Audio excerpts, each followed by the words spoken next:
ரோகிணி வந்து ஆச்சரியப்படுறாங்க. சிட்டிக்கிட்ட வந்து கேட்குறாங்க, "நான் யாருன்னு உனக்கு தெரியுமான்னு?"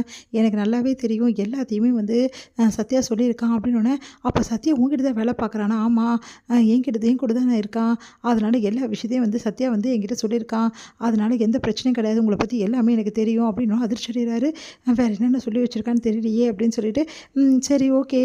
சரி நான் என்ன வேலை செய்ய முடியும்? வீட்லேருந்து என்ன கேட்குறீங்க நீங்க? எனக்கு ஒண்ணும் புரியல." அப்படின்னோனே, எனக்கு ஒரே ஒரு பொருள மட்டும் எடுத்து குடுங்க வீட்ல." "என்ன பொருளு?" அப்படின்னு சொல்லிட்டு கேட்குறாங்க. "ஒண்ணும் கிடையாது. அந்த முத்து இருக்கான்ல, அவனோட ஃபோன மட்டும் எடுத்து குடுத்துருங்க. ஃபோன்ல ஒரு வீடியோ இருக்கு. அந்த வீடியோ மட்டும் எனக்கு வேணும்." அப்படின்னோனே அதிர்ச்சி அடைகிறாங்க. "நீங்க என்ன சொல்றீங்க? எனக்கு ஒண்ணும் புரியல." அப்படின்னோனே, "சத்யாவும் நானும் சேர்ந்து உங்க மாமியாரோட செயின வந்து அடிச்சுட்டோம்." அப்படின்னோனே எல்லாத்தையுமே வந்து சொல்றாரு. அதெல்லாம் கேட்டு அதிர்ச்சி அடைகிறாங்க ரோகிணி. இது நடந்து கொஞ்ச நாள் ஆயிடுச்சு. அந்த பணத்தையும் நாங்க குடுத்துட்டோம்." "ஆமாமா. வீட்டுக்கு பணம் வந்துடுச்சு." "அப்போ வந்து போலீஸ்லேருந்து அந்த பணம் எடுத்துட்டு வந்து குடுக்கலையா?" அப்படின்னோனே, "போலீஸ்லலாம் எங்க குடுத்தாங்க? நான் தான் குடுத்தேன். அதுக்கப்புறமா சத்யா தான் அந்த பணத்த குடுத்தான். முத்துக்கு இந்த விஷயம் எல்லாமே தெரியும். முத்துவோட ஃபோன்ல தான் அந்த வீடியோ இருக்கு. அந்த வீடியோ எப்படியாவது ரிலீஸ் பண்ணி விட்டுருங்க.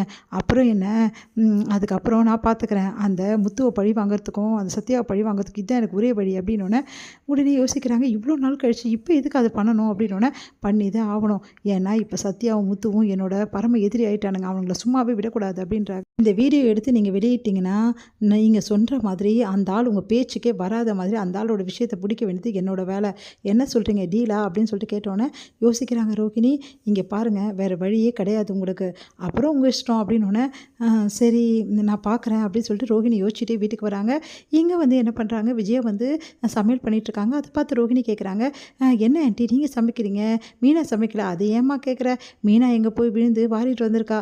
அவளுக்கு உடம்பே சரியில்ல. வேற என்ன பண்றது? அவள சமைக்க விட முடியாதுல்ல. அதான் நான் சமைக்கிறேன்." அப்படின்னோனே அதிர்ச்சி அடைகிறாங்க. "இவங்களா இப்படி பேசுறாங்க?" அப்படின்னு சொல்லிட்டு அடுத்து வந்து, "இங்க பார்றா, உன் பொண்டாட்டிய வந்து சாப்பிட சொல்லு. அவ இந்த டைம்ல நேரத்தோட சாப்பிட்டு மாத்திரை போடணும்." அப்படின்னோனே அப்படியே யோசிக்கிறாரு முத்து. "என்ன இது? என் அம்மாவா இது?" அப்படின்னு சொல்லிட்டு எல்லாருமே ஆச்சரியமா பார்க்குறாங்க. இங்க வராங்க ஸ்ருதியும் வந்து ரவியும். என்னாச்சு அன்னிக்கு?" அப்படின்னு சொல்லிட்டு கேட்டோனே, இந்த மாரி அடிபட்டுச்சு. "ஐயோ! அண்ணி இப்ப எப்படி இருக்கீங்க?" அப்படின்னு சொல்லிட்டு கேட்குறாங்க. ஸ்ருதி வந்து, எங்க விழுந்து வாருனாங்க?" அப்படின்னு சொல்லிட்டு கேட்டுட்டு இருக்காங்க. "என்னம்மா நீ இப்படி சொல்ற? பாவம் அவளே விழுந்து வாரிட்டு வந்திருக்கால்ல. அதுக்கு தான் நான் சமைச்சேன்." அப்படின்னோனே, இது நம்பவே முடியலையே ஆன்ட்டியா இது?" அப்படி சொல்லிட்டு ஸ்ருதியும் யோசிக்கிறாங்க. இதெல்லாம் பார்க்குற ரோகிணிக்கு செம்ம டென்ஷன் ஆகுது. என்ன இவங்க எப்பவுமே வந்து மீனாவ பார்த்தா பிடிக்கவே பிடிக்காது. மீனா மேல எரிஞ்சு எரிஞ்சு விழுவாங்களே, மீனாவ அப்படி பேசுவாங்களே, இன்னைக்கு என்ன இப்படி கரிசனம் காட்டுறாங்க? இத இப்படியே விட்டா வேலைக்கு ஆவாது. அதுக்கப்புறம் இவங்க 2 பேரும் ஒண்ணா ஆயிட்டாங்கன்னா, இந்த வீட்ல எனக்கு மதிப்பு இல்லாம போயிடும். இத நான் இப்படியே விடமாட்டேன். இந்த மீனாவோட தம்பியோட கதைய வெளியிட்டா மட்டும் தான் மீனாவ இவங்க வெறுக்க ஆரம்பிப்பாங்க. அதுக்கப்புறம் பழையபடி வந்து மீனாவ இவங்க என்ன வேணாலும் பண்ணுவாங்க. அந்த விஷயம் தான் எனக்கு வேணும். கண்டிப்பா இத செஞ்சே ஆகணும்னு முடிவெடுக்கிறாங்க ரோகிணி.